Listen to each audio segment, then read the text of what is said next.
Listo, chicos, muchas gracias. Vamos a comenzar la sesión de hoy.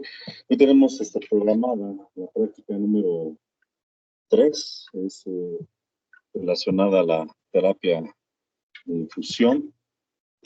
Voy a compartir mi pantalla.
Ok, bueno, pues en esta práctica número 3 tenemos un tema general, central, que es la terapia de infusión.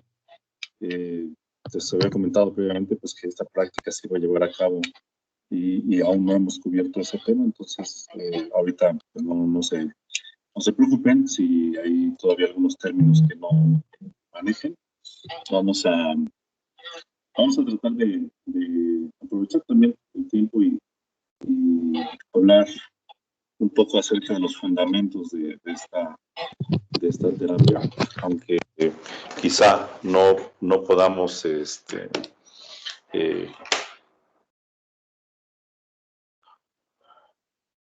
no podamos desarrollar todos los puntos o algunos conceptos todavía nos resulten un poquito desconocidos. Bueno, la idea es que podamos aprender. Entonces, la terapia de infusión, en esta práctica, vamos a tener que ese contenido de esta es pues, la regulación de la velocidad de infusión, cómo usar una bomba de infusión, el manejo de la hoja de control de líquidos. Y pues un objetivo de aprendizaje general pues es en que podamos identificar los componentes y cómo se hace una programación básica de una bomba de infusión y enfatizando la determinación de la velocidad del flujo a partir de la realización de una tira horaria en forma manual. Si estuviéramos en el aula, pues tendríamos un material, pero bueno, en este caso, pues como es una práctica remota, solamente vamos pues, a observar y hacer algunas anotaciones en nuestro manual. Materiales, pues igual no los vamos a emplear en ese momento, quizá una calculadora sí tengan a la mano para poder hacer algunas operaciones básicas y obviamente una libreta, algún documento donde puedan hacer anotaciones. Y bueno, hoy vamos a tratar de hacer una participación en la que cada uno podamos ir describiendo algunos conceptos, algunos información que nos resulte práctica conocer. Son 3 actividades. Obviamente si estuviéramos en la clase, en la sesión presencial, pues tendríamos oportunidad de formar 3 diferentes estaciones con 3 problemas distintos. Pero bueno, como no es posible, vamos a nosotros ir desarrollando cada uno de ellos. Si no lo finalizamos en esta sesión, porque si es algo largo, vamos a tener todavía, después de esto, pues el día del quiz, vamos a apurarnos un poquito para que tengamos tiempo suficiente y aprovecharlo y hacer seguir con estos ejercicios, porque es una rutina diaria que ustedes como profesionales de la salud y específicamente de enfermería, pues será de continuo llevar a cabo estas actividades. Y tenemos una primera actividad que es el manejo de las soluciones cristaloides y cómo hacer un control de líquidos. Una segunda actividad consiste de hacer un cálculo del flujo y el goteo de las soluciones en una forma manual. Deme un segundo.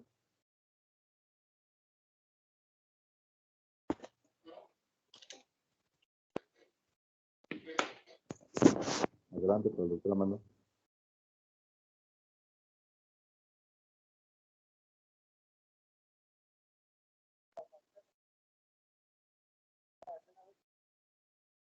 ¿Podría venir a las 3 de la tarde, por favor? ¿A las 2? A las 3 de la tarde.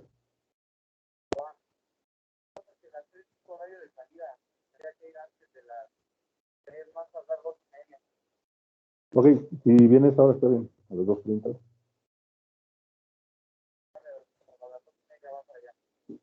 Muchas gracias.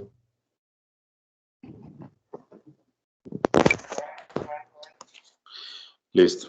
Y una tercera actividad que consiste en el manejo de una bomba de infusión. Obviamente para poder hacer esta última práctica, pues deberíamos de tener, ¿no? En forma presencial un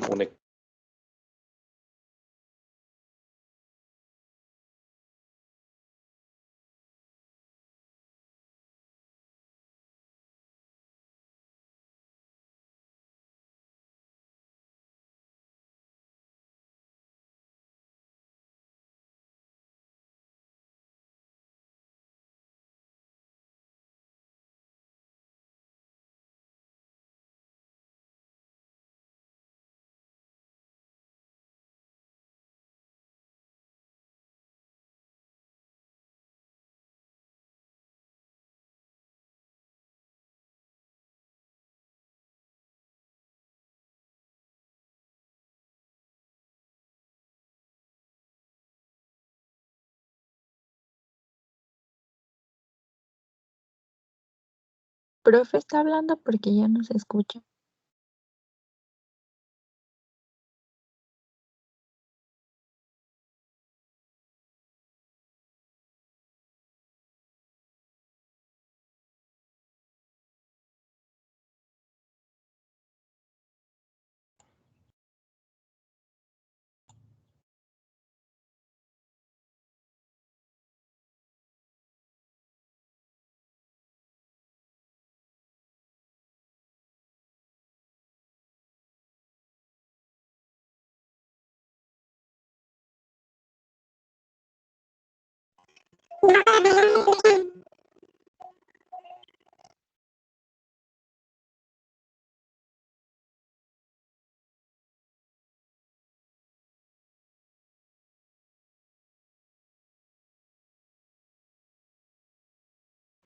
A ver, perdón.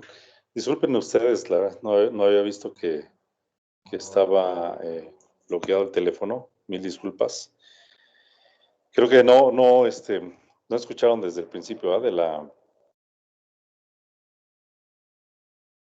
Del desarrollo de la práctica. Bueno, les comentaba, chicos, que pues, en esta práctica número 3, el tema a abordar es la terapia de infusión. Dentro de esta, pues hay un contenido que consiste del registro, la regulación de la velocidad de una infusión, cómo emplear una bomba de infusión y el manejo de una hoja para control de líquidos para un paciente, ¿no?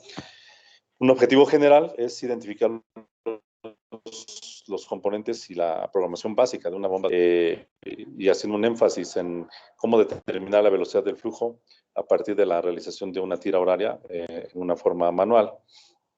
¿Vale? Los materiales pues requeridos, bueno, no los vamos a tener disponibles puesto que es una práctica remota.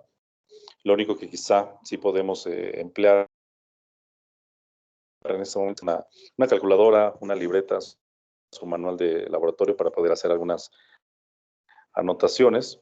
Y bueno, aún de nuestro curso no hemos...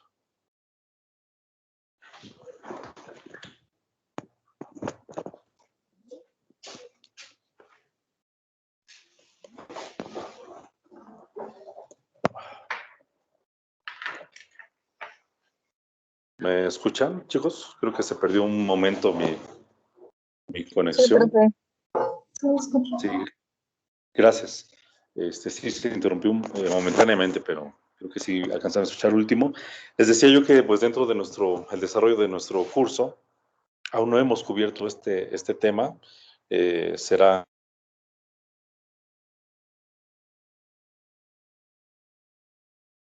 el próximo a desarrollar. Pero bueno, pero el día de hoy vamos a tratar de hablar también de algunos fundamentos teóricos que permiten ir pues obviamente cada uno vamos a hacer aportaciones y esto para que enriquezca nuestra participación, ¿vale? Y tenemos tres diferentes actividades propuestas para esta práctica. La primera es pues manejar soluciones cristaloides y cómo hacer un control de líquidos. Una segunda actividad es calcular el flujo y el goteo de las soluciones en una forma manual. Y la tercera actividad pues sería el manejo de una bomba de infusión, que bueno, pues si estuviéramos en el aula podríamos hacer una demostración, pero vamos a no hacerlo de esta forma, ¿no? Y vamos, les digo, a tratar de que todos participemos. Aquí nos encontramos en un proceso de aprendizaje, entonces es importante que hagan sus aportaciones para que vayamos enriqueciendo la sesión. Y vamos a ver algunas preguntas sobre cada problema y van ustedes a ir haciendo anotaciones en su manual, que cuando ya finalicemos y vamos a pedir que cada uno envíe este manual con las preguntas y los ejercicios resueltos para poder eh, calificar su participación en esta práctica, ¿vale? Entonces, en esta primera actividad es el manejo de soluciones cristaloides y el control de líquidos. El objetivo principal de esta es que conozcamos los diferentes tipos de soluciones cristaloides, qué es una solución cristaloide, y de qué manera vamos a hacer registros sobre la hoja de control de líquidos. Y bueno, ya en una forma desglosada, pues bueno, vamos a ver de qué manera podemos identificar cuáles son los componentes, los elementos que están formando parte de una solución cristaloide. Y bueno, cada uno vamos a reconocer estos elementos y vamos a poder elaborar una tabla en donde describamos, ¿no? Qué tipo de solución es, a qué concentración se encuentra, cuáles son los elementos que están allí disueltos y básicamente, ¿no? Podríamos quizás también hacer alguna anotación relacionada a si es una solución de tipo isotónica, hipotónica, hipertónica y a lo mejor algunas indicaciones para su uso. Y bueno, vamos a conocer cómo es una hoja de control de líquidos y cómo se lleva el llenado de esta en una forma correcta que nos resulte útil para pues evaluar el estado de salud de un paciente que se encuentre en esta terapia intravenosa. ¿De acuerdo? Y bueno, tenemos un caso clínico. Voy a leerlo antes de pasar a una siguiente parte. El caso clínico, bueno, se trata de un paciente masculino y pueden ir tomando algunas anotaciones de estas variables. Es un paciente masculino que pesa 78 kilogramos de edad y tiene una estatura de 1,81 m. Simplemente por estos datos podemos asumir que se encuentra dentro de su peso ideal, ¿no? Entonces, no es una persona obesa, tampoco es una persona que se encuentre de bajo peso y este paciente se encuentra hospitalizado en un área de terapia intensiva, ¿no?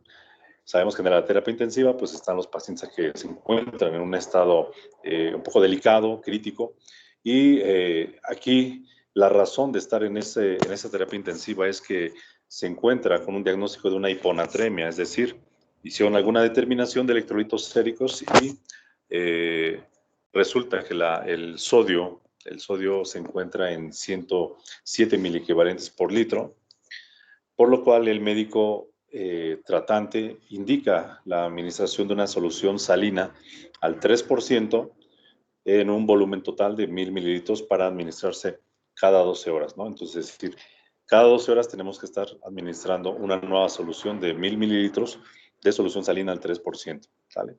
Hasta que hagamos una corrección.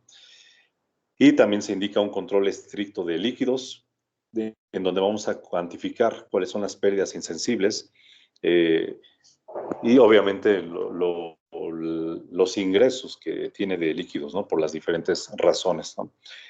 Sus signos vitales son, su presión arterial está en 100/60 milímetros de mercurio, su frecuencia respiratoria es de 24 respiraciones por minuto, su frecuencia cardíaca es de 107 latidos por minuto, tiene una temperatura corporal de 37.7 grados centígrados y nos indican que las pérdidas que ha tenido este paciente se refieren, a ver así, estas pérdidas incluyen durante todo el día la micción, es decir, la uresis, durante 6 ocasiones diferentes se cuantificaron 200 mililitros en cada una de estas micciones.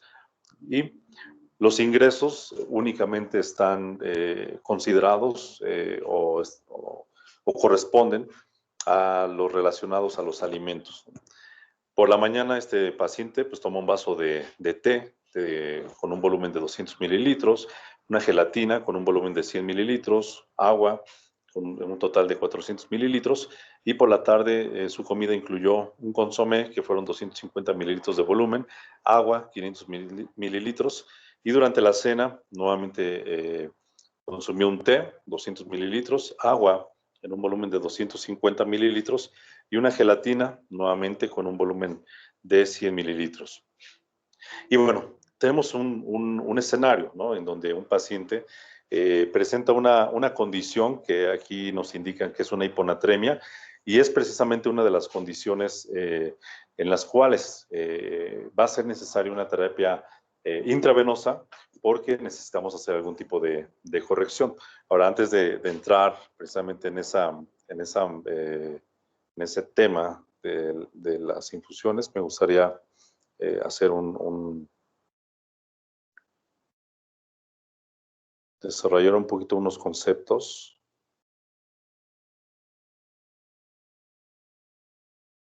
Permítame mientras comparto esa.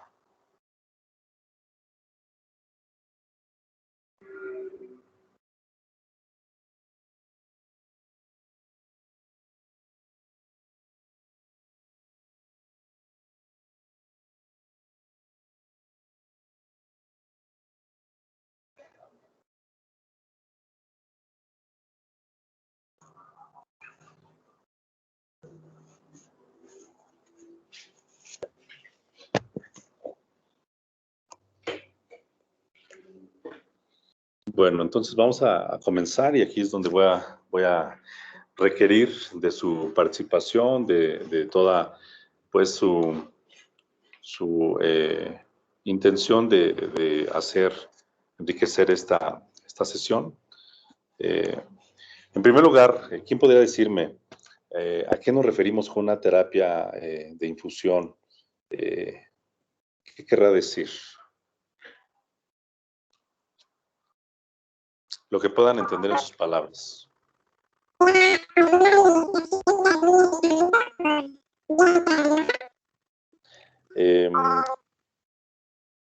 José, creo que se escucha, bueno, no sé si los demás, pero yo te escucho muy, muy, muy, muy raro. Como ardilla. Como de ardilla, exactamente. ¿Hay algún problemita ahí con tu micrófono, tal vez? Igual y si desconectas tu micrófono y lo vuelves a conectar, se podría solucionar. No te preocupes, ahorita vemos de qué otra manera puedes participar. ¿Alguien más que pueda decirnos mientras José Antonio se prepara?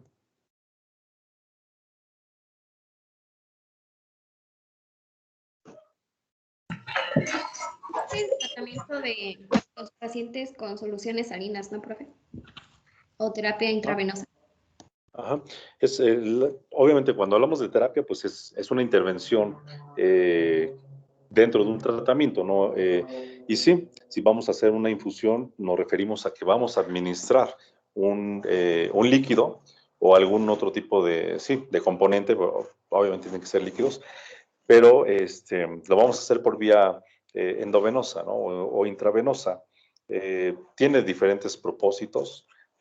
¿Como cuáles ustedes creen que sean? Han habido, digo, es fácil de repente mencionar algunos, a ver, ¿como cuáles se les ocurran que sean los usos de una terapia de infusión o administrar por vía endovenosa algo?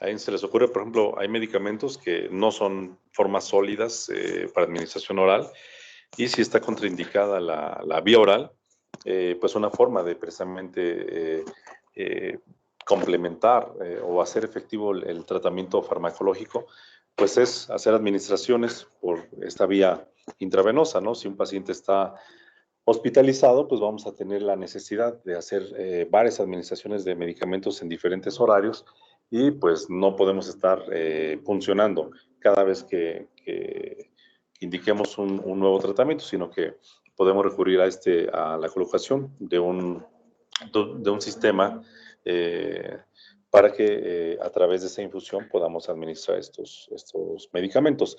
No en todos los casos necesitamos administrar un gran volumen de líquidos porque podría ser que solamente se requiera mantener lo que se llama una vena permeable, no una vía permeable, que es mantener esa comunicación entre un sistema externo y un vaso sanguíneo para que nosotros podamos administrar el medicamento en el horario que nos dé la indicación.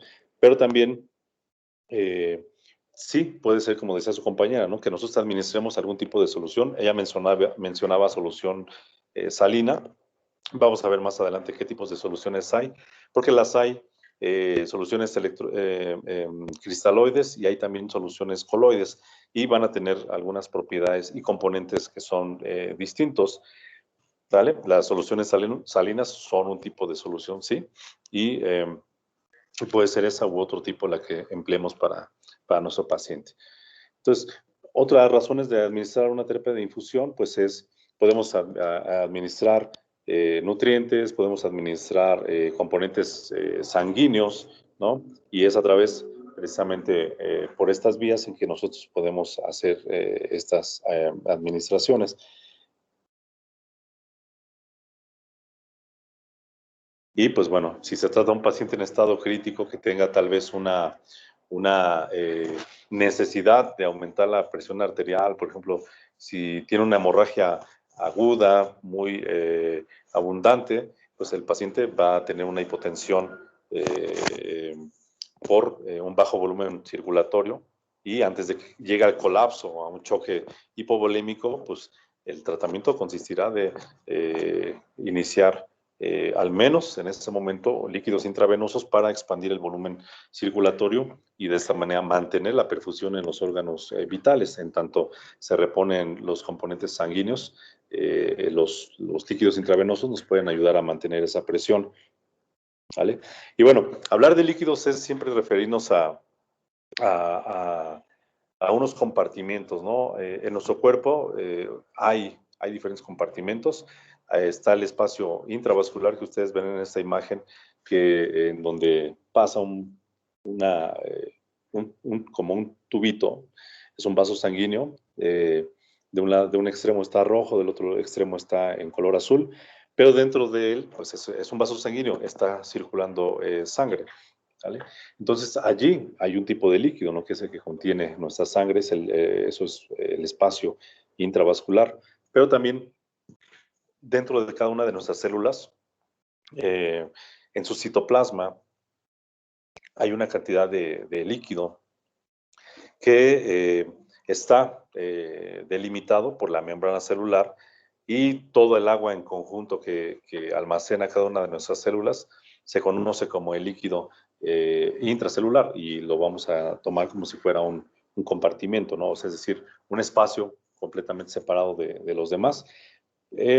Que bueno, también hay membranas que son semipermeables y que de cierta manera impiden el paso libre de algunas sustancias, algunos componentes, porque la membrana así lo hace, ¿no? Pero hay mecanismos de transporte por los cuales sí se pueden permear esas sustancias y vamos a ver ahorita de qué se trata. Pero también entre cada célula hay un espacio, podríamos decir, virtual, no está tan amplio como se ve aquí en esta imagen, sino que simplemente es el espacio que hay entre una membrana y otra de cada una de las células, y aún allí llega a haber un líquido que conocemos como líquido intersticial, y también pues es otro compartimento en donde los líquidos y los electrolitos van a estar difundiendo. ¿Por qué es importante conocer esa imagen y ese fundamento? Bueno, porque precisamente la terapia de infusión, la administración de líquidos intravenosos, la vamos a emplear, entre otras cosas, también, por ejemplo, para rehidratar a un paciente, para corregir alguna anormalidad en los niveles de electrolitos séricos, tanto que se encuentren arriba de un valor normal como que se encuentren también por debajo de este, y vamos a nosotros hacer correcciones para que lleguen a sus niveles plasmáticos normales y el paciente no tenga ningún riesgo por esos desbalances electrolíticos. Y bueno, esta imagen que pongo aquí en esta diapositiva es para observar, ¿no? Cómo es pues el típico, ¿no? El sistema de administración de líquidos. Vemos un tripié, que es un soporte en donde se van a enganchar nuestros envases de soluciones, la que vayamos a administrar, y los colgamos de allí, y por gravedad va descendiendo un goteo. Pueden ver que la bolsa principal pues tiene un volumen de líquido ahí que vemos transparente, tiene un extremo por donde se conecta una cámara, que es la pieza que ven aquí inferior, en donde vamos a poder observar cómo van cayendo una tras otra las gotas. Hay un nivel de líquido que se mantiene dentro de esta cámara y continúa pues con todo lo que el sistema que conocemos como venoclisis, que es un tubito que pues obviamente estéril, que va a conducir este líquido hacia nuestro vaso sanguíneo cuando lo conectamos en un catéter, ¿no? Pero decíamos que no solamente vamos a administrar líquidos cristaloides, podemos administrar también algunas soluciones, como por ejemplo esta bolsa que ven aquí en la parte central. Se ve un líquido como lechoso, blanquecino, es una nutrición parenteral, ¿no? Y pues debe de tener ahí unos componentes precisamente nutritivos, además de glucosa, aminoácidos, etcétera.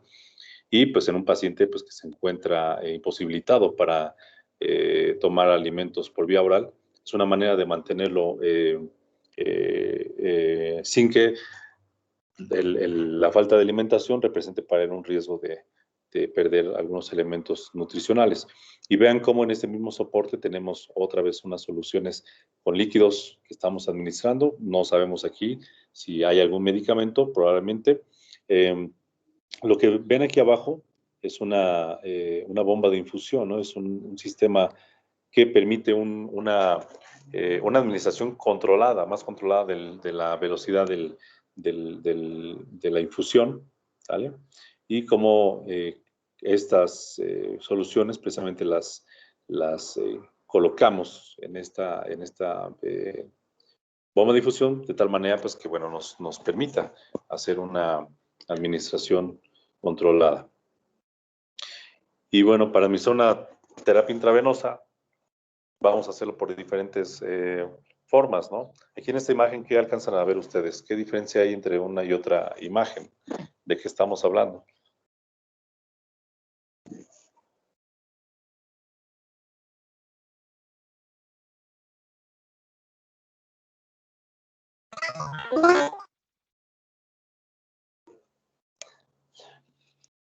Nuevamente te escuchamos con una voz un poquito extraña y la verdad es que, bueno, al menos yo honestamente no te alcanzo a escuchar bien, José. Si quieres dejar tu participación también en el chat, igual y ahorita la leemos para que también no ignoremos, ¿no? Tu intención. ¿Vale? Gracias. ¿Alguien más? O sea, ¿qué tipo es una vía venosa, por supuesto, pero que estamos, por un lado, si tenemos colocado en una extremidad, por ejemplo, aquí en la parte más distal del brazo, es una vía periférica, ¿no? Para administrar administración intravenosa. Y en la otra figura tenemos a un paciente que cuenta con un catéter central, ¿no? Es un catéter también que se introduce para ocupar un vaso sanguíneo de mayor calibre para que nos permita administrar un volumen más alto de líquidos o también incluso administrar medicamentos que en una vía periférica podrían llegar a ser muy irritantes, ¿no? Y causar ahí rápidamente problemitas en la administración. Ahora, les digo que hay diferentes sistemas, ¿no? Pero en cualquiera de los dos casos, tanto si lo hacemos de manera manual como en la imagen donde está la bolsa y solamente una mano sosteniendo una cámara de goteo, todos estos sistemas tienen un tipo de pinza que nos va a permitir abrir o cerrar la salida de este líquido, ¿sale? Y esto, pues es con la intención precisamente de hacer una administración continua, es decir, que sobre un horario, nosotros si tenemos una indicación y nos dicen, esta solución tiene que pasar por 8 horas o en 12 horas o 24, etcétera. A través de esas pinzas nosotros podemos iniciar, o sea, liberamos el tubito, liberamos y comienza el goteo. Pero también tenemos, como en esta otra imagen, donde ven que se está sosteniendo una pieza en color azul, es una pinza que tiene como una rueda, que es la que está, donde está posicionando su dedo pulgar. Y con esta rueda nosotros la podemos deslizar hacia abajo o hacia arriba. Y según la dirección, si la mantenemos arriba, va a mantener presionada totalmente a esta manguerita y va a impedir la salida de líquido. Si nosotros la comenzamos a rodar hacia abajo, vamos a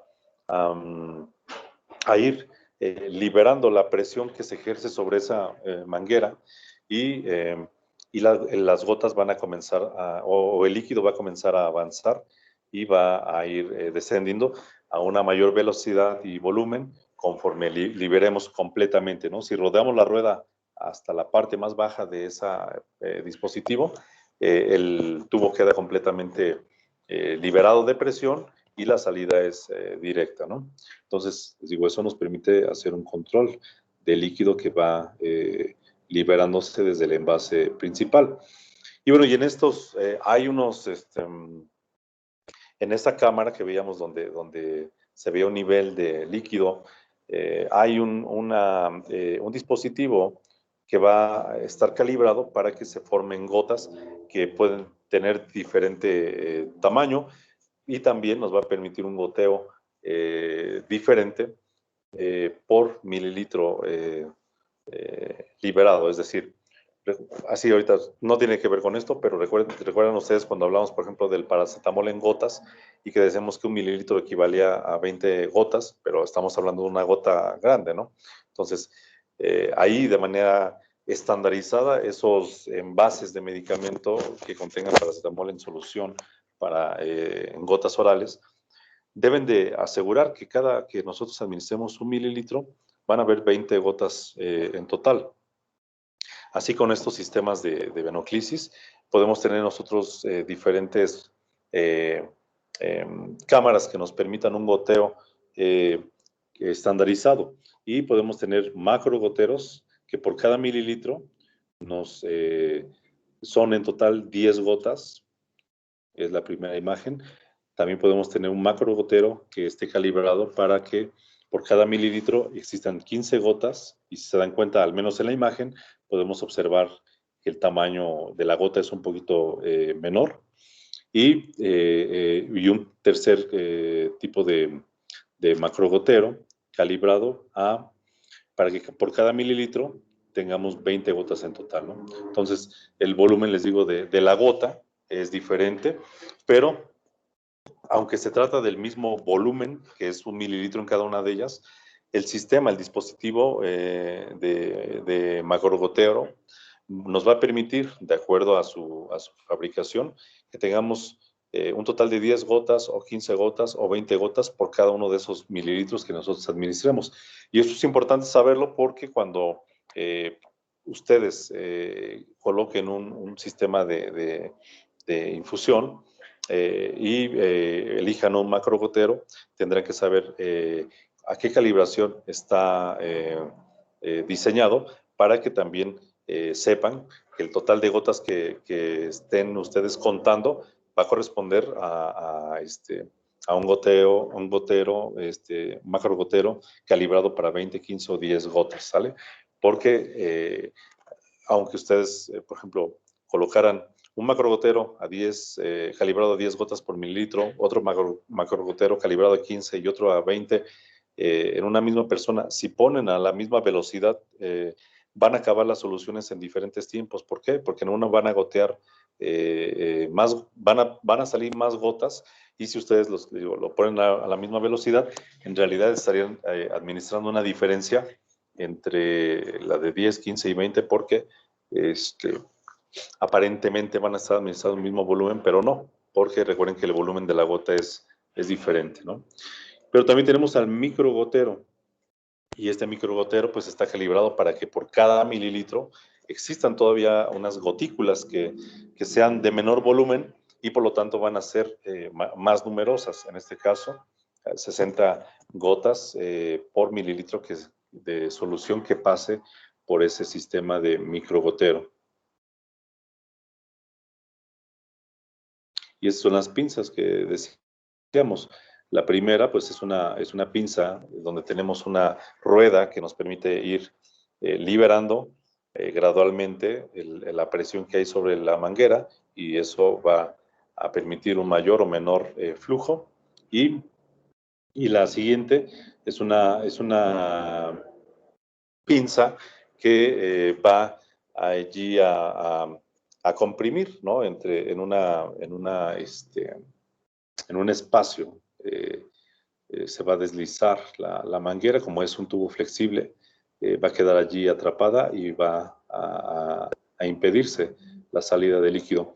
Y bueno, tenemos este tipo de sistemas que nos permiten que el líquido pueda descender a partir de una solución, pero también tenemos un conector o una entrada donde también podemos hacer la administración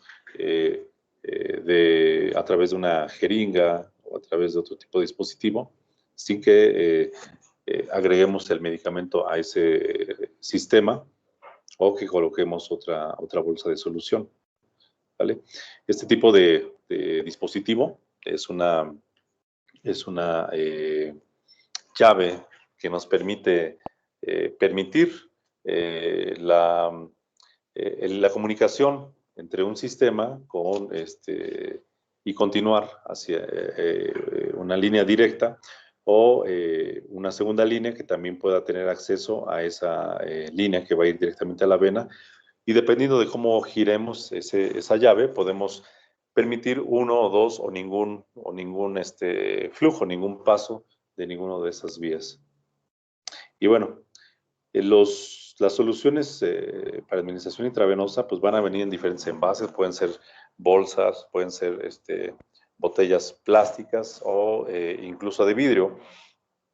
Lo que es común en cada una de ellas es que nosotros vamos a tener información allí impresa sobre su superficie, que nos va a dejar leer alguna información desde pues, el tipo de solución que tenemos en nuestra mano. En este caso es una Ringer lactato. ¿Cuál es el volumen total? En este caso es una bolsa que contiene 1000 mililitros de solución Ringer lactato. ¿Cuál es? Bueno, si estuviéramos hablando por ejemplo, de una solución salina, podríamos leer la concentración y a lo mejor 0.45, 0.9, 3, 5%. Entonces, la concentración de ese electrolito en esa bolsa. Tenemos todo aquí, bueno, está escrito todo lo que se refiere a pues, los componentes, en miliequivalentes para cada uno de los elementos que están ahí agregados. Por ejemplo, nos dice que nos indica el uso de esta bolsa, que tiene 130 miliequivalentes de gluconato de sodio, potasio, también tiene algunos miliequivalentes que no se alcanzan a leer, calcio, 3 miliequivalentes, cloro, 109 miliequivalentes y así, ¿no?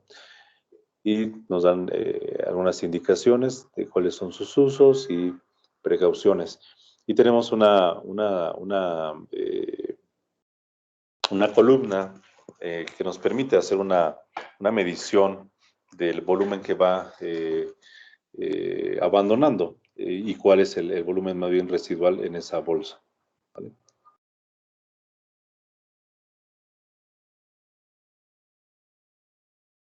Esta es una bolsa, por ejemplo, de una solución de cloruro de sodio. Se alcanza a leer que dice 0.9% y es una bolsa que dice aquí, en ese cuadrito de color azul o verde, que contiene 100 mililitros y obviamente pues cada bolsa debe tener su lote y su fecha de caducidad para saber que lo que estamos administrando no representa un riesgo para nuestro paciente. Pues una tabla solamente para tomarlo como referencia, obviamente está en inglés, no les voy a pedir que la lean, pero yo se las quiero leer porque son las variables que van a afectar la gravedad de la infusión, es decir, qué variables van a tener un efecto para que el goteo descienda en una forma más rápida o más lenta. Bueno, la temperatura de los líquidos, si son líquidos fríos, van a gotear en una forma más lenta que un líquido que está a una temperatura un poquito más alta.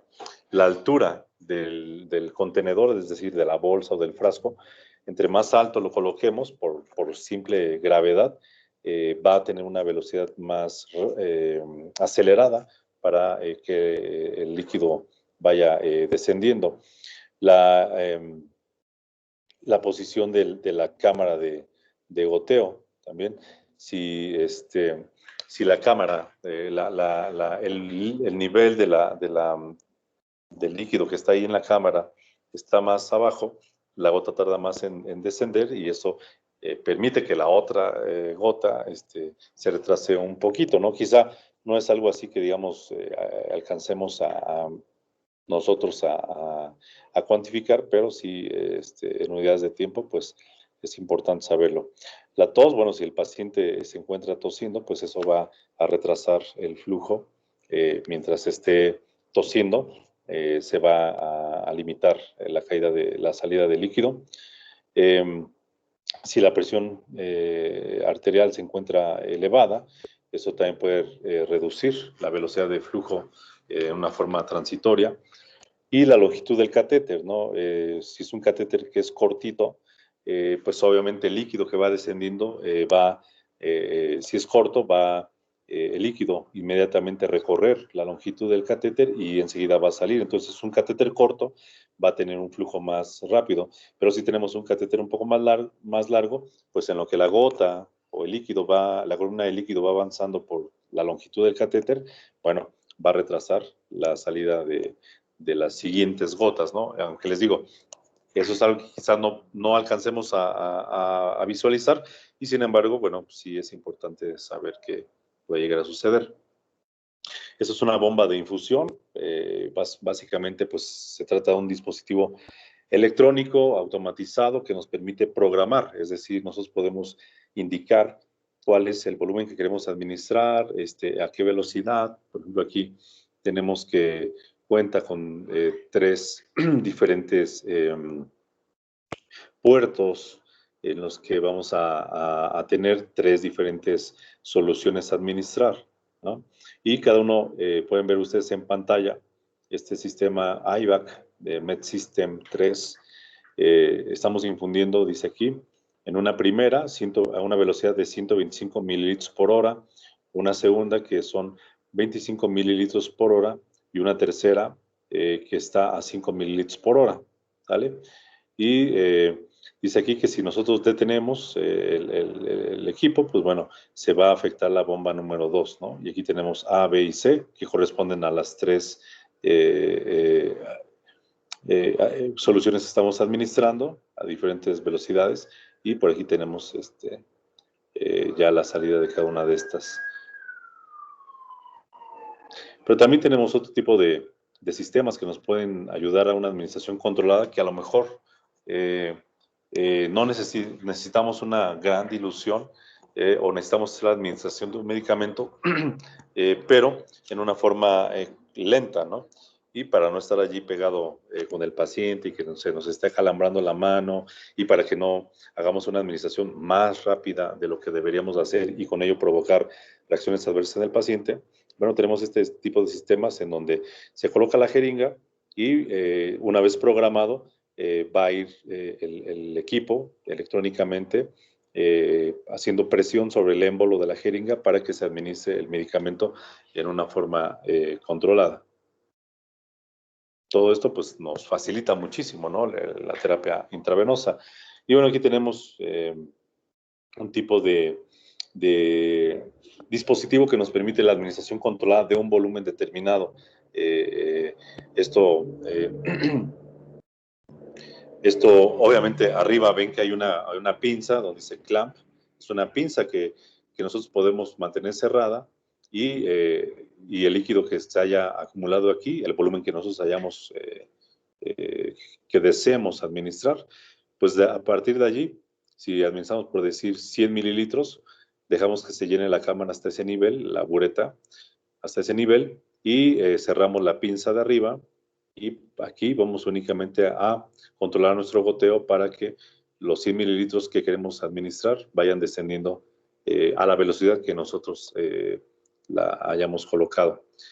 Y si queremos administrar más adelante otro volumen de líquidos, volvemos a liberar aquí nuestra pinza y dejamos que la cámara nuevamente se llene hasta el volumen que deseemos administrar para esa siguiente ocasión. Y bueno, propiamente ya para entrar al tema de las soluciones cristaloides, tenemos que hablar de lo que es pues estas formas en las que se difunde el agua por efecto de los electrolitos en los diferentes compartimentos. Hay, si ustedes recuerdan, en algún momento a lo mejor hicieron un ejercicio, podemos tener un recipiente en donde vamos a colocar una membrana semipermeable que haga 2 compartimientos y vamos a colocar sal de un lado y en el otro lado y con un volumen de agua muy escaso, y en el otro lado vamos a administrar, a agregar un volumen de agua mayor.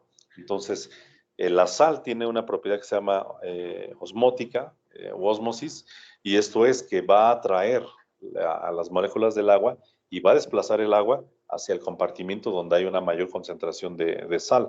Entonces, ¿por qué es importante saber esto? Porque en esta imagen primera ustedes pueden ver que está el espacio intravascular y está el espacio intersticial, y en el caso de una solución isotónica, quiere decir que esta solución va a contener la misma cantidad de miliequivalentes que contiene nuestra sangre.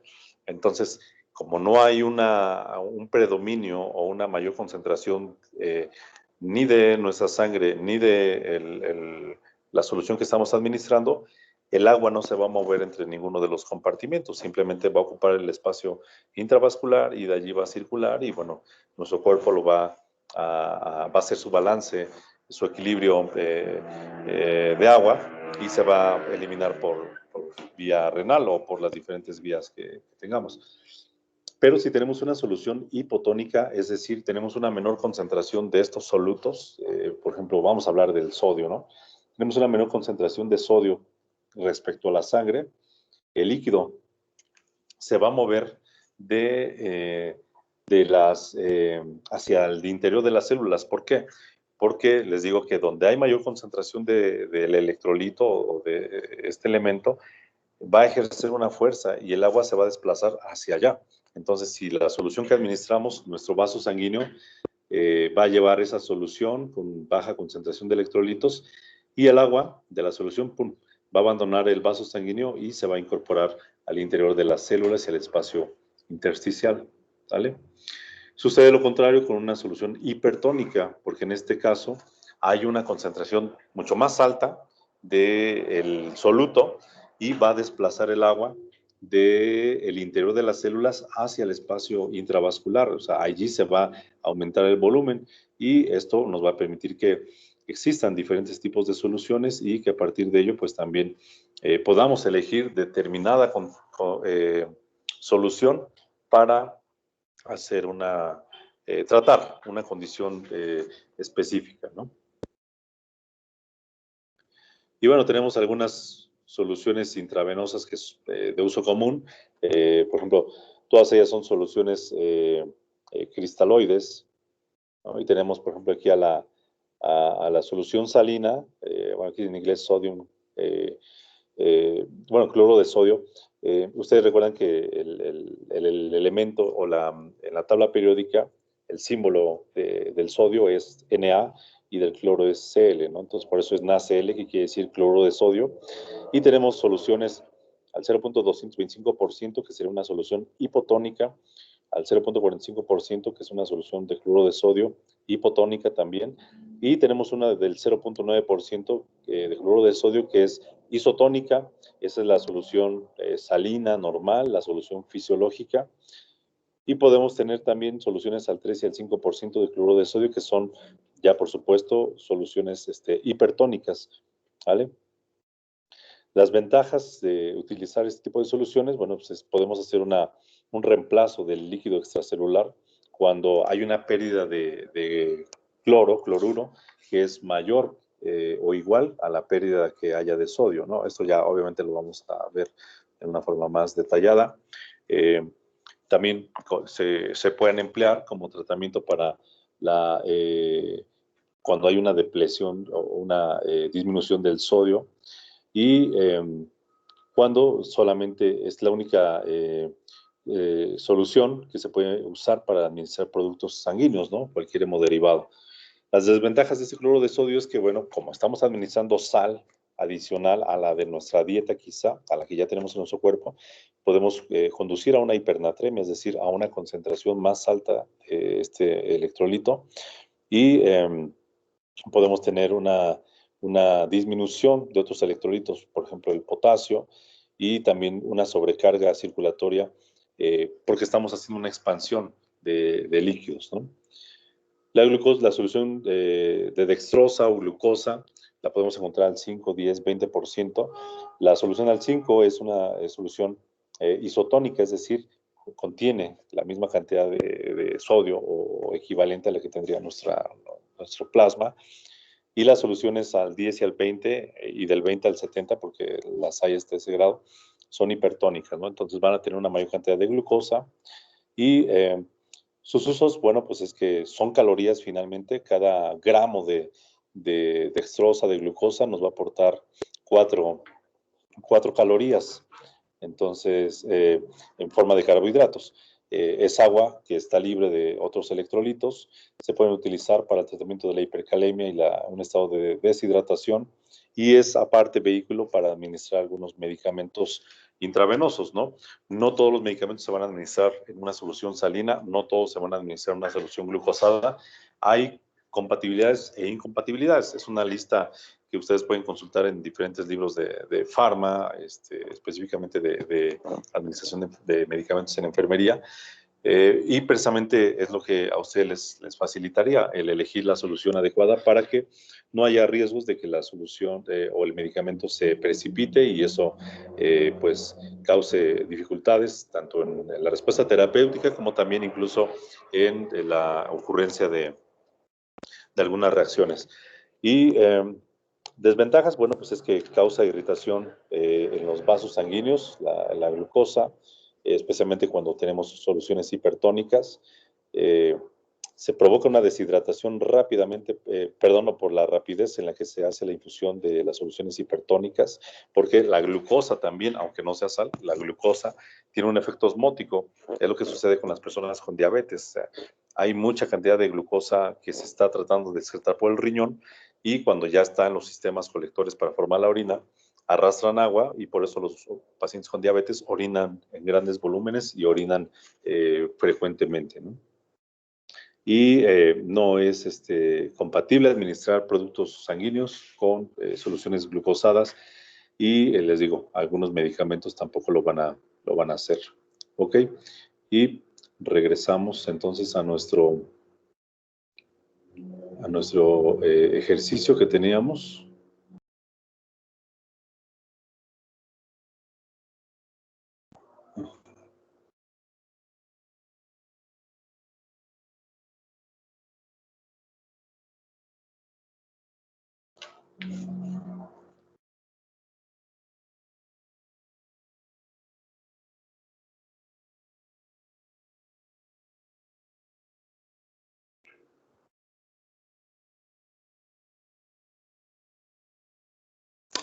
Denme un minuto. Sí, bueno, perdón, apenas estoy leyendo la participación de José, que dice que será una administración de algún medicamento por vía intravenosa. Pues es parte precisamente de los usos de la terapia intravenosa, ¿no?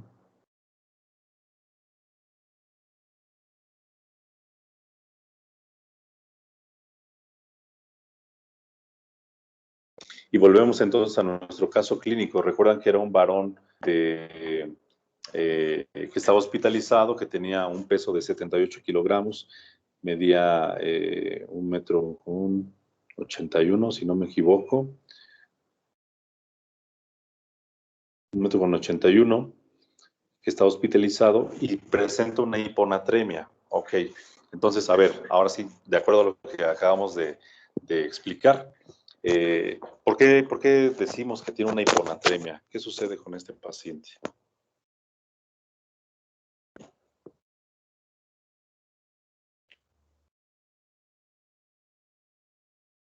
¿O alguien sabe qué quiere decir hiponatremia? Cuando el sodio está bajo. Exactamente, es cuando el sodio está bajo. Recuerden que muchas palabras empleadas en ciencias de la salud tienen vocablos griegos, latinos y de otras lenguas. Y nosotros podemos hacer la división de la palabra, ¿no? En ese caso, hipo es un prefijo que siempre nos va a querer decir que está por debajo de algo, ¿no? Hiponatremia, hipoglucemia, hipocaliemia, hipotensión, el hipotálamo está debajo del tálamo, etc. Entonces, todas las palabras hipo quiere decir que están bajo. Cuando hablamos de natre o NaTr, el natre, les digo que el símbolo químico del sodio es Na, y esto porque pues, su nombre clásico es natrium, pero eso es el sodio, ¿no? El sodio. Entonces, hipo, tenemos bajo, sodio, y emia, así con la E, M, la I y la A, hacen referencia a nuestra sangre. Entonces, por eso decimos hiponatremia para referirnos a una baja concentración de sodio, hipoglucemia a una baja concentración de glucosa en la sangre, a hipocaliemia a una baja concentración de potasio en la sangre. Y el prefijo hiper es todo lo contrario. Si tuviéramos una hipernatremia, querríamos decir que el paciente tiene una concentración de sodio mucho más alta que la que debería de tener en su cuerpo. Ahora, tenemos ahí, dice, un valor de 107 miliequivalentes por litro.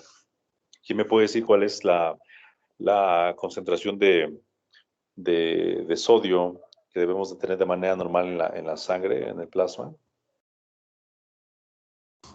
De 135 a 145. 145. Ok. Aquí puede haber alguna variación, alguna referencia. Puede ser que digan que a partir de 135, otros dirán que a partir de 136. Quizá ahí no vale la pena discutir que si es uno más o menos, un miligebrante más o menos, pero debe de estar dentro de ese rango, ¿no? Y por definición, si nosotros hacemos un corte para indicar qué es una hiponatremia, pues nos vamos a referir como a cualquier concentración del sodio que esté menor a 135 miliequivalentes por litro. Ahora, entonces, ya podemos confirmar que efectivamente es una hiponatremia, aunque no nos dijera el nombre, si solamente dijera, el paciente tiene un sodio sérico de 107, conociendo nuestro rango normal, podríamos ya deducir que sí, se encuentra en una hiponatremia. Y es bien importante, ¿no? Que estos niveles se mantengan constantes, tanto de sodio, como de cloro, como de magnesio, como de calcio, todos esos electrolitos que van a tener una función en nuestro organismo, algunas de ellas sobre la membrana celular y sobre esto, pues la respuesta a los estímulos nerviosos, a despolarización del tejido miocárdico, etcétera. Entonces, no es nada más que tengamos el sodio bajo o alto y que le tengan que bajar yo al chamoy o a cualquier cosa que esté excesivamente salada o que me tengan que echar unos chamois para reponer mi sodio, no, sino que van a haber síntomas clínicos y obviamente entre más profunda o más intensa sea la hiponatremia o la hipernatremia, respectivamente, pues vamos a tener más diferentes tipos de problemas. Ahora, el médico tratante pues dice que para poder continuar o hacer el manejo de este paciente, indica una solución salina al 3% en un volumen de 1000 mililitros cada 12 horas. Ahora, ¿por qué elige una solución salina? ¿Cuál es el propósito en este caso? Profe, no sé si estoy bien, pero la solución salina al 3% es una solución hipertónica. Exacto, es correcto. Es una solución hipertónica. ¿Y por qué vamos a utilizar una solución hipertónica? ¿Qué quiere decir que es una solución hipertónica? Hablando de esta solución salina al 3% que vimos ahí en la tablita. 7 objetos, 7. 7.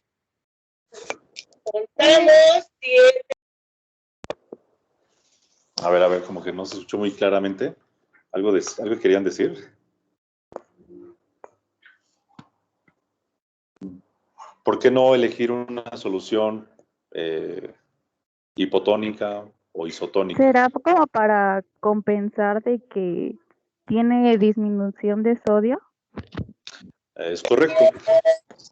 Si nosotros tenemos un paciente, en este caso con una hiponatremia, quiere decir que tenemos un déficit de ese sodio. ¿Y cómo vamos a hacer el tratamiento? Bueno, administrando más sodio para que se pueda reponer, para que se pueda hacer esa reposición y mantengamos una concentración pues dentro de este rango que nos mencionaba su compañero, para que no haya ningún efecto clínico, ¿no?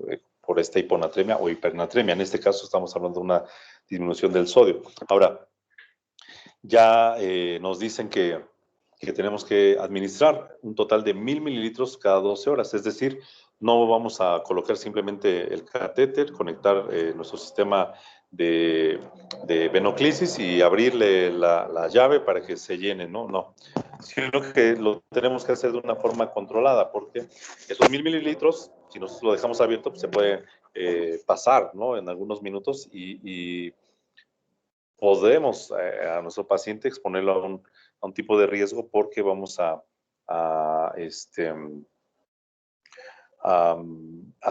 sobrecargar a su sistema circulatorio y puede ser que aparte pues, lo edematicemos, ¿no? Lo llevamos a insuficiencia cardíaca aguda porque el corazón no va a ser capaz de bombear todo ese volumen de sangre más alto, ¿no? Entonces, y nos indican que hagamos un conteo estricto de líquidos con las pérdidas insensibles. Ahora, hablar del conteo estricto de líquidos es precisamente que nosotros hagamos una vigilancia de todo lo que ingresa y todo lo que sale del cuerpo de ese paciente, ¿no? Tanto que lo reciba por vía oral, como veamos en este ejercicio, que toma té, toma su consomé, la gelatina, como lo que se administra por vía intravenosa, tanto las soluciones cristaloides que tenemos para mantener esa vena permeable, para administrar en 8, 12, 24 horas, o el volumen de líquidos que administremos de medicamentos diluidos en algún tipo de solución, a pasar así en determinado tiempo, etcétera, ¿no? Cualquier ingreso que hagamos de líquido a nuestro paciente, pues tenemos que cuantificar. Y también tenemos que cuantificar cuáles son esas salidas, esas pérdidas, ¿no? Y cuáles son las que se imaginan ustedes que podría haber. ¿Cómo perdemos líquido? ¿Por dónde sale de nuestro cuerpo?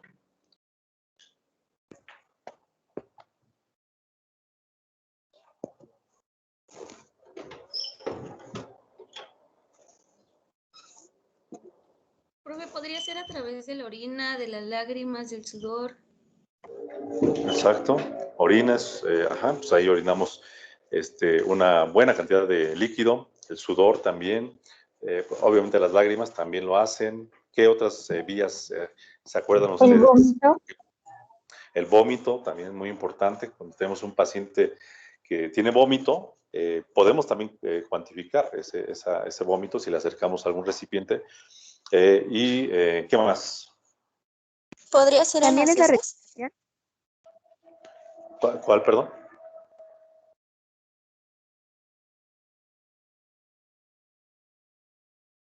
También es en la respiración, ¿no, profe? En la respiración, correcto. Cada que nosotros exhalamos aire, allí va a haber líquido evaporado, ¿no? No lo vamos a ver así como cuando ponemos a hervir el agua para el café, pero sí va a haber una pérdida allí continuamente con la respiración. ¿Qué otra? Por ahí decía su otra compañera que habló en ese momento. Que sí, podría ser por las heces. Las heces, por supuesto que sí. Aun cuando tengamos una evacuación normal, que sea consistente, va a haber una cantidad de líquido allí. Obviamente, si la consistencia es menor, quiere decir que la cantidad de líquido es mayor. Por eso la diarrea representa una pérdida muy importante de agua, de líquidos. Y por esa razón es que tanto en personas, en pacientes pediátricos, como también en pacientes adultos mayores, es fácil que caigan en una deshidratación. ¿Por qué? Porque recuerden ustedes que un niño, la cantidad de líquido corporal es proporcionalmente mayor que cualquier otra, que un adulto o un joven, ¿no?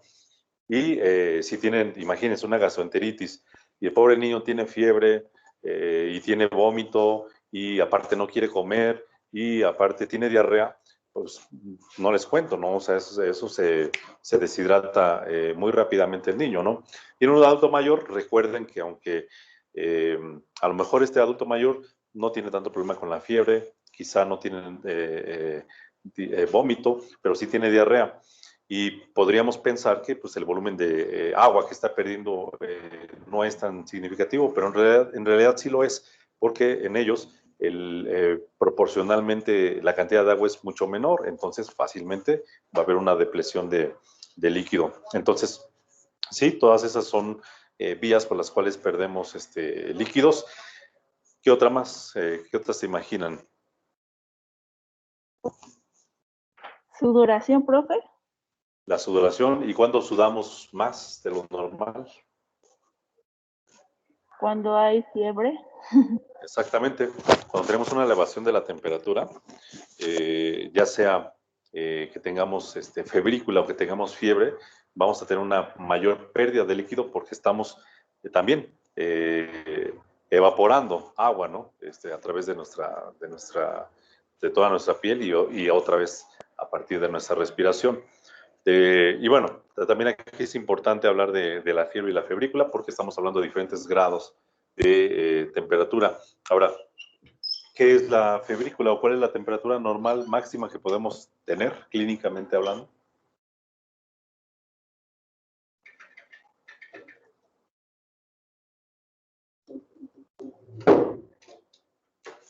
¿Cuál sería lo normal, máximo de temperatura? Me parece que hasta 39, porque si no de ahí comienza a haber convulsiones, ¿no, profe? Ah, no. Bueno, pero en el caso de 39 ya estamos hablando de una fiebre. Más bien lo normal, o sea, digamos, en una condición normal de no enfermedad, No, ¿qué no es temperatura? 36. 37.4. De 36 a 37 grados. Ajá. Bueno, por ahí nos dijeron 37.4 y eso sería lo más cercano, porque también aquí vamos otra vez a encontrar quizá unas referencias que nos digan temperatura normal es menos de 37.5 y otros van a decir temperatura normal es hasta 37.5. Entonces no nos vamos a pelear por el 37.5, pero la temperatura normal sí tiene que mantenerse no por encima de ese grado. Cuando nosotros tenemos una temperatura que se encuentra entre 37.5 y menos de 38, es una febrícula, es decir, está elevándose la temperatura de nuestro cuerpo, pero no al grado quizá en que nos pueda causar otros síntomas como el malestar general, la sequedad quizá de nuestra boca, de nuestra lengua y otros síntomas, ¿no? El escalofrío que acompaña generalmente la pérdida de calor. Y la fiebre, ya lo que ahora sí llamamos fiebre, va a ser a partir de 38.0 grados. De ahí para arriba, hasta los 39 o los 40 que puede sí llegar a ver una persona, es fiebre en cualquier grado que se encuentre. Y cuál es la importancia ahorita de distinguir entre fiebre y febrícula y fiebre? Precisamente que con la elevación de nuestra temperatura vamos a transpirar, vamos a perder más líquido y obviamente entre la fiebre y la febrícula va a haber una diferencia de esa pérdida y nos va a servir para que nosotros hagamos un cálculo de esas pérdidas sensibles. Y bueno, y hay otras variables por las cuales nosotros también podemos perder el calor, como si un paciente lo tenemos en un ventilador respiratorio, va a tener esas pérdidas. Eh, Todo, por ejemplo, si un paciente tiene una sonda nasogástrica, también por allí, si está drenando algo, vamos a tener pérdidas. Una sonda nasoyuyonal también, drenajes que tenga a lo mejor para a una cavidad, las osteomías, que son precisamente pues un tipo de procedimiento quirúrgico que permite que a través del abdomen podamos tener un acceso o más bien una salida del intestino, del colon, y también las hemorragias, ¿no? Las hemorragias son pérdidas, ¿no? No, de manera natural no vamos a tener una hemorragia nada más porque sí, sino es debido a alguna condición. Pues todo eso se va a cuantificar como pérdidas de volumen de agua, ¿no? Y también tenemos los ingresos que aparte del tecito de nuestro paciente y de su consomé, ¿qué más se imaginan ustedes que formen parte de esos ingresos que nos interesan?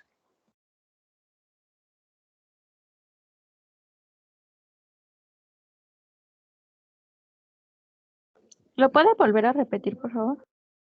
Sí, preguntaba que cuáles son las formas en las que nosotros podemos ingresar o adicionar líquidos a un paciente. A Sea los en la, alimentos. Profe, pueden ser por los medicamentos y las soluciones. Los medicamentos en solución, sí, es uno de ellos. ¿Qué otro más? Comentabas que los alimentos, ¿no? También. Los alimentos, bueno, obviamente cada uno va a tener una cantidad diferente de líquidos, pero por ejemplo, si hablamos de la gelatina, el agua, té, jugos, pues prácticamente estamos hablando de que el mismo volumen en mililitros corresponde al total de líquidos, ¿no? Ya si hablamos de a lo mejor un atolito, bueno, puede ser que la cantidad de líquidos sea un poco menor. Pero también cuando administramos sangre, cuando administramos hemoderivados, acuérdense que van ahí también en solución, van a aumentar nuestro volumen. Si tenemos, ¿se acuerdan de la imagen que les mostraba donde hay una bolsa así como lechosa, que decíamos que era una nutrición parenteral? Eso también pues están diluidos en un tipo de líquido y pues, lo vamos a cuantificar como esos ingresos. Si se hace algún tipo de irrigación, por ejemplo, vesical, etcétera, puede también haber una absorción de esos líquidos. Y ¿qué otras se imaginan? Por ejemplo, cuando han visto a un paciente o saben más o menos de qué se trata una diálisis peritoneal.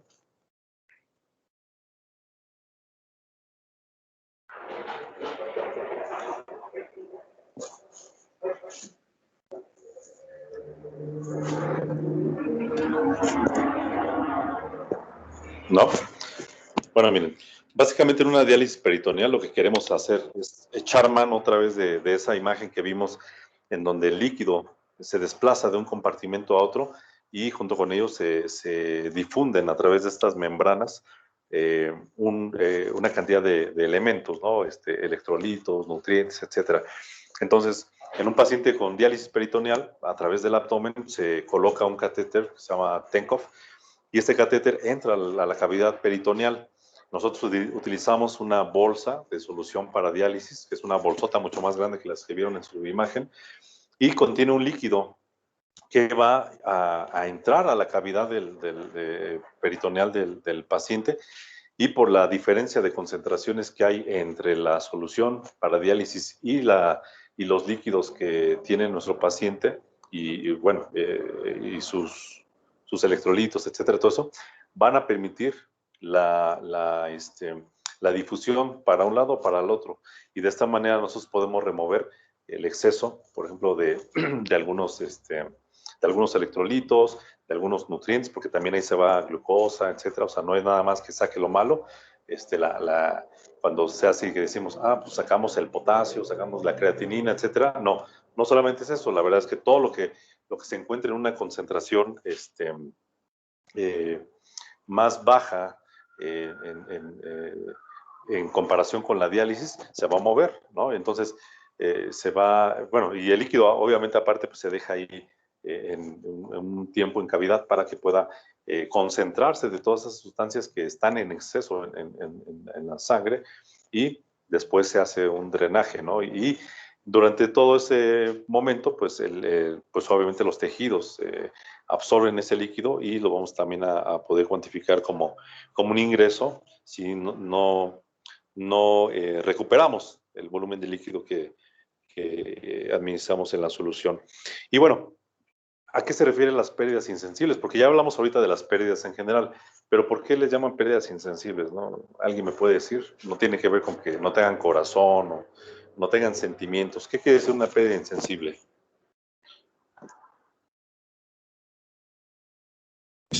Porque no te das cuenta cuando sucede. Ajá, sí, de alguna manera, o te puedes dar cuenta, pero a lo mejor no te es tan fácil cuantificarlos. Decíamos que, por ejemplo, la micción sí la podemos cuantificar, ¿no? Ponemos, ya sea que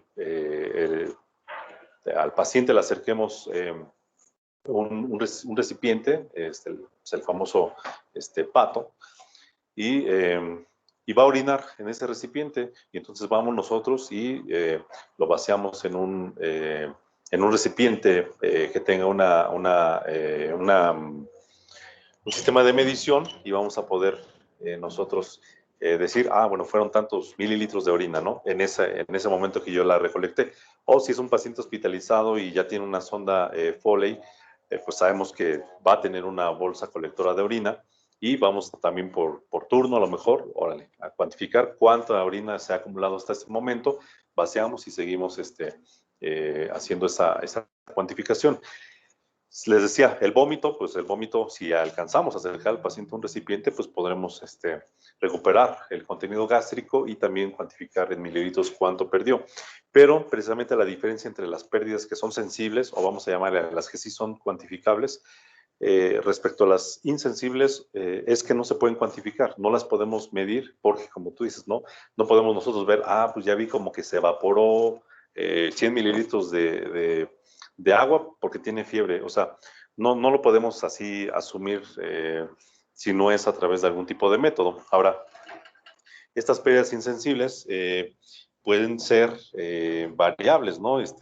Puede ser hasta al menos unos 400 mililitros diarios, ¿no? Y pueden ser de tipo cutáneo o pulmonares. ¿Y cuáles son las variables que nos van a aumentar estas pérdidas insensibles? Bueno, decíamos la temperatura, mayor de 35 grados, y específicamente mayor a 38 cuando tratamos de fiebre. La taquipnea, es decir, una de sus compañeras mencionaba que a través de la respiración es una pérdida insensible de tipo pulmonar y vamos a tener una pérdida de líquidos mayor por cada respiración extra que tenemos de acuerdo al límite normal. Entonces, ahora, igual, la frecuencia respiratoria, ahorita vamos a decir cuál es el valor normal, pero, bueno, más bien ya lo vamos a omitir, pero cuando vamos a hacer la cuantificación de pérdidas insensibles, vamos a tomar como punto de corte la frecuencia respiratoria mayor a 20, es decir, menos de 20, pues es una respiración normal. Pero si nuestro paciente, ustedes toman los signos vitales y miden o cuentan el número de respiraciones por cada minuto, y si ven que ya tiene 24 o 25 o 30, o sea, está taquipneico, polipneico, va a tener una pérdida por la transpiración, por el líquido evaporado que va cada vez que exhala, ¿no? Entonces, vamos a cuantificar a partir de 20 respiraciones por minuto. Si el paciente está en una ventilación mecánica, si tiene una traqueotomía, si se encuentra también en oxígeno en T, para poder ya hacer un destete, ¿no? Si se encontraba con una ventilación mecánica, vamos a también agregarle un volumen de líquido como pérdida insensible. ¿Y esto a cuánto equivale más o menos? Miren. Y esta cuantificación también es una aproximación, para que no haya esa afán de querer así ser muy precisos. O sea, la verdad es que por muy bien que hagamos toda nuestra cuenta, okay, por muy bien que hagamos toda nuestra cuenta, no vamos a poder nosotros medir con tanta exactitud ese volumen, ¿vale? Entonces, estos fórmulas que les voy a dar enseguida les va a ayudar a poder precisar un poco más esa información. Ahora, miren, les voy a decir, por ejemplo, que cuando hablamos de la temperatura, vamos nosotros, y eso si quieren anótenlo para que vayan haciendo unas operaciones para resolver una pregunta de este caso clínico. La pérdida de líquidos por vía, a través de la fiebre, vamos a calcularla a 0.5 mililitros, o sea, ahí anótenle, 0.5 por cada kilo de peso del paciente. Y esto va a ser las pérdidas en mililitros por cada hora, ¿vale? Y esto es estamos hablando de no, perdón, voy para atrás. Sí son pérdidas insensibles, pero estamos hablando de las pérdidas basales. Basales me refiero a que no hay ningún tipo de condición anormal, como fiebre, como taquipnea, no hay nada de eso, pero el solo hecho de vivir, respirar, de que su cuerpo esté en funcionamiento, va a tener unas pérdidas que son insensibles, que no las podemos cuantificar, como decía la compañera, no las alcanzamos a ver, pero sin embargo allí están, ¿no? Entonces estas pérdidas basales van a ser el resultado de multiplicar 0.5 mililitros por cada kilo de peso, y estas van a ser las pérdidas insensibles basales en mililitros por hora, ¿sale? Ahora, si tenemos fiebre, vamos a tener vamos a cuantificar 0.1 mililitro o 0.1 por kilo de peso, y esto por cada décima que esté arriba de la temperatura normal. Y profe, ¿la puedes decir, por favor? Sí, para la temperatura van a ser 0.1, adelante, 0.1 mililitro,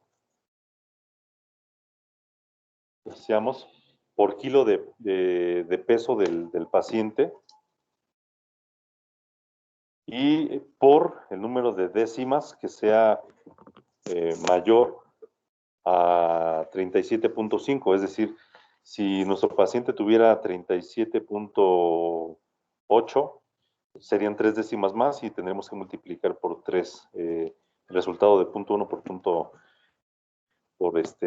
por el kilo, el peso en kilogramos del paciente.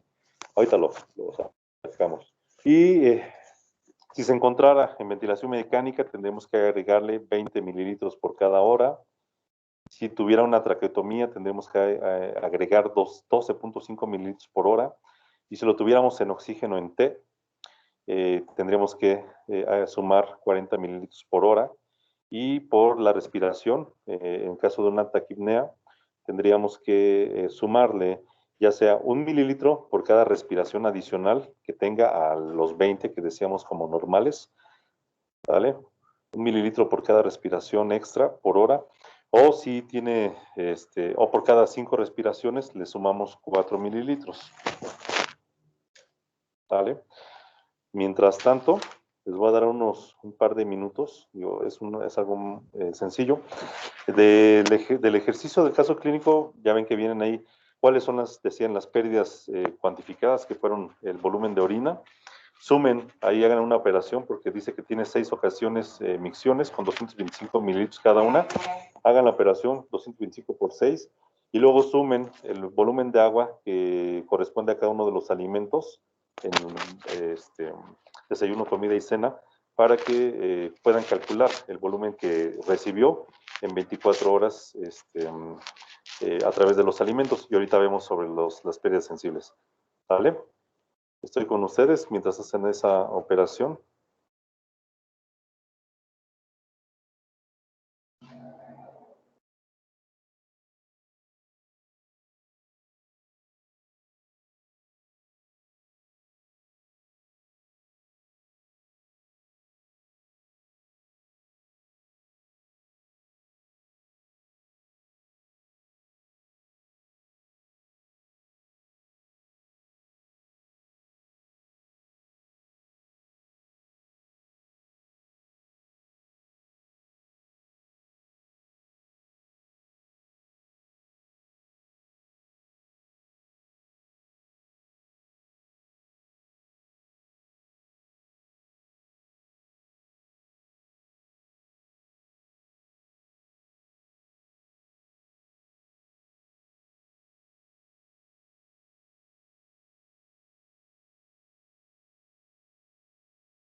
Ok, volvemos. Veo que por ahí hay algunas preguntas. Dice, a ver.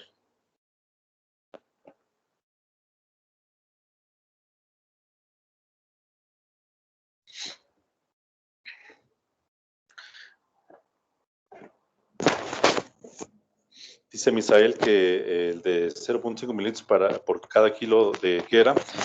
Cuando decimos que 0.5 mililitros por kilo de peso, va a ser las pérdidas insensibles basales, ¿vale? Entonces, si tú multiplicas 0.5 por 78 mililitros, perdón, 0.5 mililitros por 78 kilos de peso, el resultado que te salga van a ser las pérdidas insensibles, que son basales, o sea, ya por el hecho de que el paciente vive, va a tener esas pérdidas por cada hora. Ahora, vamos a hacer una cuantificación cada 24 horas, en este caso la del ejemplo.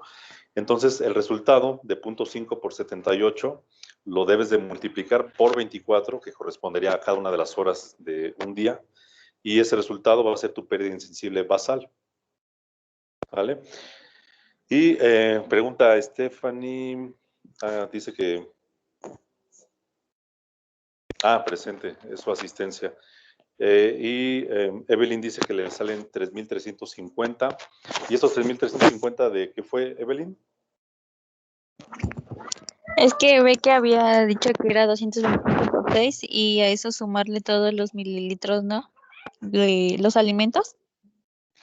Ajá, en el caso de los alimentos, nosotros vamos a sumar todo lo que nuestro paciente ingirió, ¿no?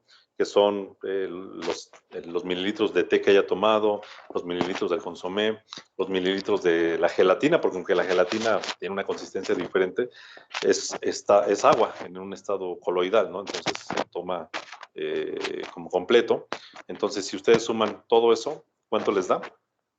A mí me salió 3.350. ¿Segura? ¿No le sumaste lo de la orina? Son 2.000. Ah, sí se la sumé. A mí me salió 2.000, solo de Exacto. la comida. Así es. Sale 2.550, ¿no? Ahorita, bueno, por lo pronto de las comidas, ¿cuánto son en total? A ver, De las comidas, 2.000 solamente. 2.000, exacto, que es solamente lo que es la gelatina, el agua, todo eso, ¿no? Y obviamente van a sumar lo de la comida, lo de la cena y lo de el desayuno, y todo ese es el líquido que se agregó en 24 horas, porque el caso clínico no dice que recibió hasta ese momento ningún medicamento intravenoso en solución, no tiene soluciones todavía parenterales, porque apenas el médico indicó la administración de una solución hipertónica al 3%, y nada más, ¿no? Pero lo de las micciones, que eran 225. A ver. Sale 1.350. Exacto. Son 1.350 de las pérdidas que sí podemos cuantificar, ¿no? O sea, porque sí tenemos allí, quizá lo reunimos en un recipiente, cuantificamos los mililitros y eso es el total.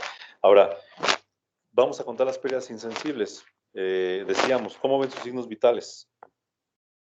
Tiene una TA de 160, tiene una frecuencia respiratoria de 24, una frecuencia cardíaca de 107 latidos por minuto y una temperatura de 37,7. Así, en términos generales, de primera impresión, ¿qué observan anormal en esos signos vitales?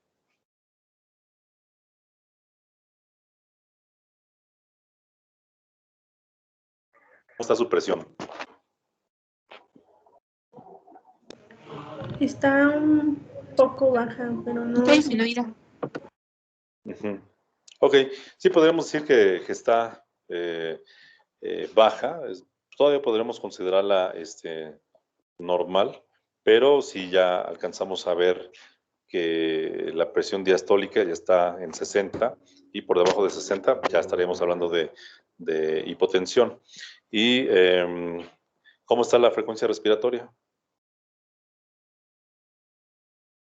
Está aumentada, igual su frecuencia cardíaca. Está aumentada, ajá, está taquicárdico, está polipneico o taquipneico.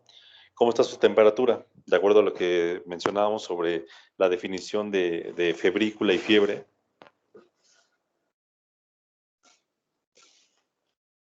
Tiene febrícula. Tiene febrícula. ¿Y cuántas décimas de grado está por encima de la temperatura normal o la de corte que mencionamos también. Son 2, profe. 2, Dos. ok. Muy bien, entonces vamos a hacer la cuantificación de las pérdidas insensibles.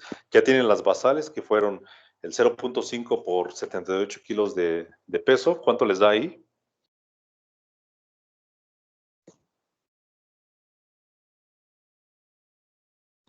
$936. 900, ajá. Anótenlo por allí. Van a hacer una suma ahorita.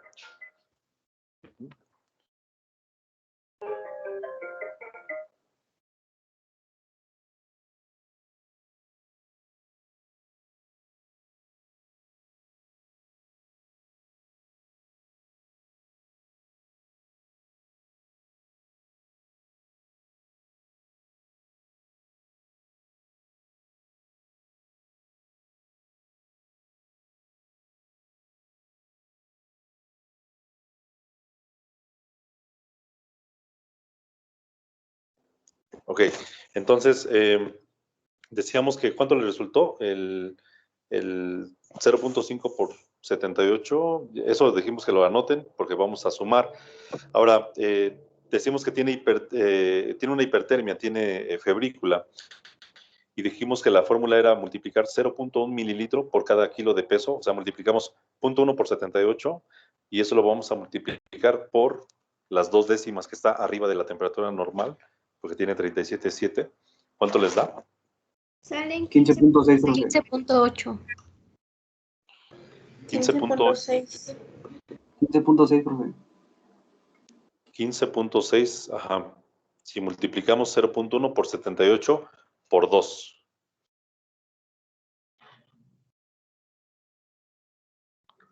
Ok.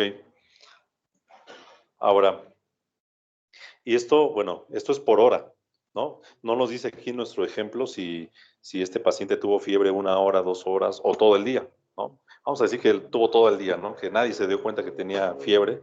Y entonces el resultado que obtuvimos de ese cálculo lo multiplicamos otra vez por 24 horas, ¿no?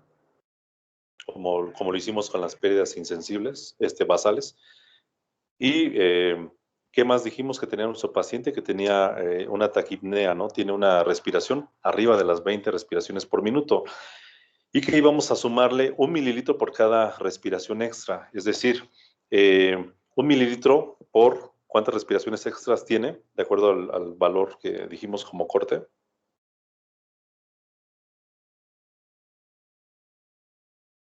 Si tiene una frecuencia respiratoria de 24, tiene un excedente de ¿cuántas respiraciones? de 4. 4, exacto. Entonces, si son 4 mililitros, 1 mililitro por cada respiración extra, le vamos a sumar 4 mililitros por cada hora. Es decir, ahora multiplicamos 4 por 24 y ¿cuánto nos da? 96. 96. 96. Ok.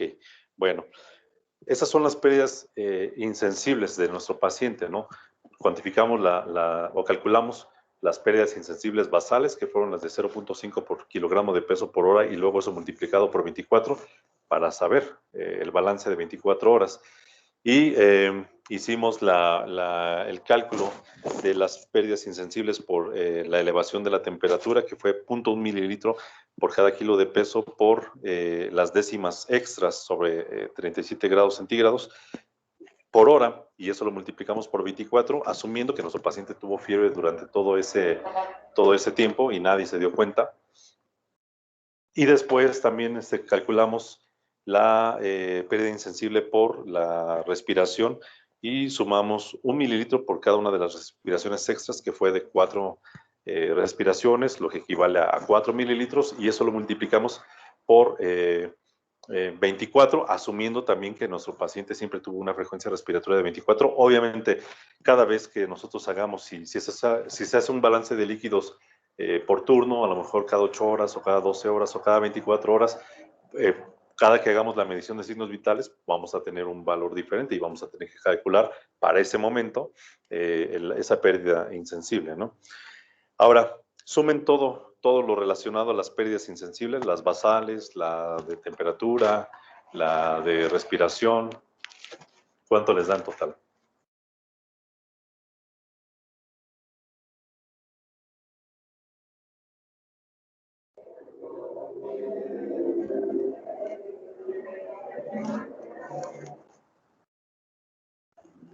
Profesor, ¿me puede repetir la fórmula para la respiración, por favor? Ajá. Para la respiración es sencillo. Vas a sumar 1 mililitro por cada respiración extra que se encuentre por arriba de 20 respiraciones por minuto. En nuestro ejemplo, tenemos su respiración es de 24 respiraciones por minuto. Entonces, tenemos 4 respiraciones extra. Y vas a sumar 1 mililitro por cada una de esas respiraciones extras. Entonces, son 4 mililitros. ¿Vale? Y esos 4 mililitros es por hora. Entonces, si nosotros queremos saber la pérdida respiratoria por 24 horas, esos 4 mililitros, multiplícalos por 24. Y ese es el total de la pérdida pulmonar, ¿no? Por la respiración que tiene un poquito más acelerada.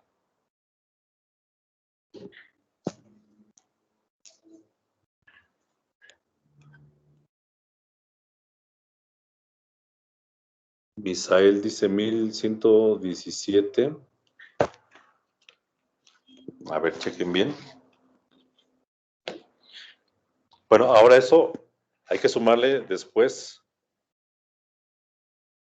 A las pérdidas insensibles totales, le sumamos las pérdidas sí cuantificadas, que es todo lo de la micción, que fueron 1350, ¿no? Mililitros de orina.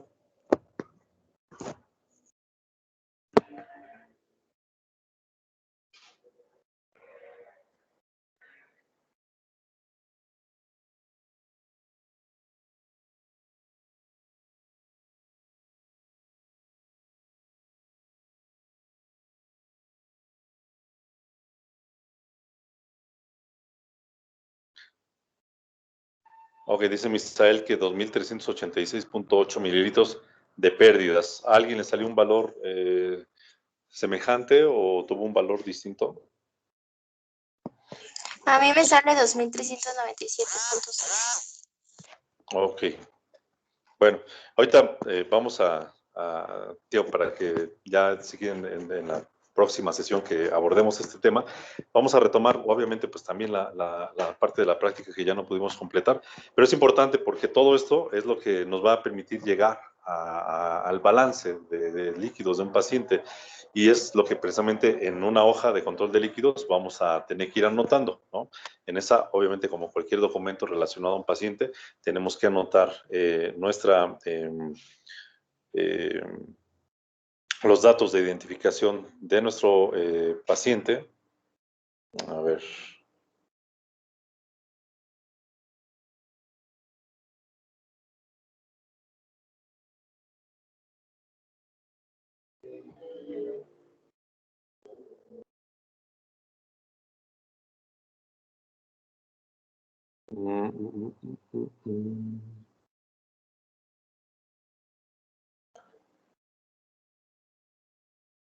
Ok, deme un segundo. Bueno, en esa hoja vamos nosotros a agregar precisamente cuáles los ingresos que corresponden a los alimentos, a las soluciones intravenosas, a los medicamentos que hayamos administrado diluidos, en cuánto volumen los diluimos, cuánto administramos, si el paciente tiene sonda nasogástrica y cuántas pérdidas tuvo por allí, si tiene una sonda Foley, cuántas micciones tuvo, si tenía fiebre, si tenía taquipnea, cuáles son sus pérdidas insensibles, y vamos a ir haciendo una serie de anotaciones que nos van a permitir hacer al final una suma de todos los egresos y una suma de todas las pérdidas en total ya calculadas y las que pudimos medir. Finalmente vamos a hacer una sustracción, ¿no? A los ingresos, porque eso es lo que estamos dándole a nuestro paciente. A los ingresos le vamos a restar las pérdidas que haya tenido y nos va a dar un total, que puede ser en un resultado positivo o puede ser un resultado negativo, es decir, menos, por ejemplo, aquí nos decía Misael que teníamos, dice, unos 386 mililitros de diferencia. Es decir, puede ser, las pérdidas fueron mayores que los ingresos. Es decir, de todo lo que tomó el paciente, sumaron 2.000 mililitros.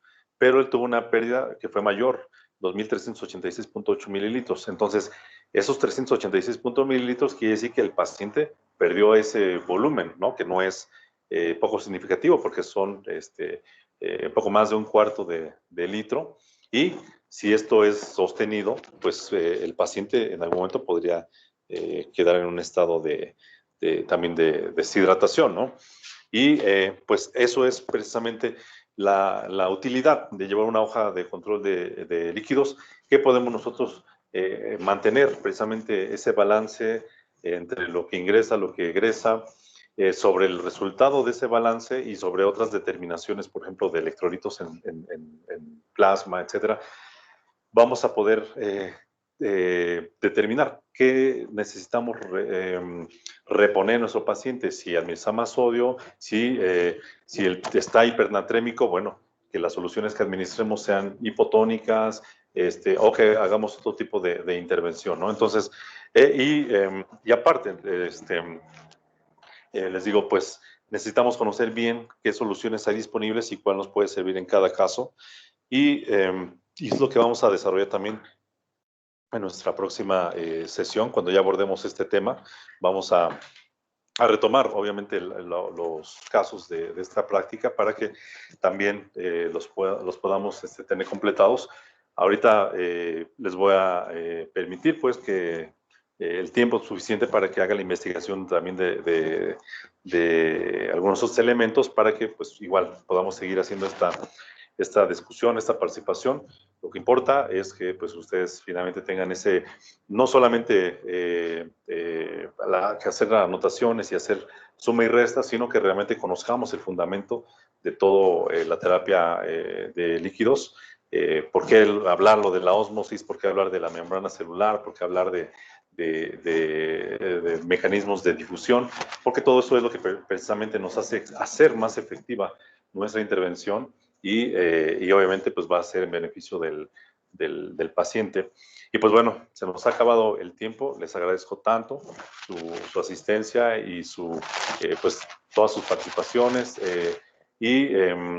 Pues estamos, nos vemos en la próxima sesión, que sería para resolver el quiz, y vamos a abordar, les digo, lo que nos falte del curso, y también en cuanto nos comuniquen la fecha de examen final, pues bueno, también allí pues ya estaremos aplicando esa evaluación, ¿de acuerdo?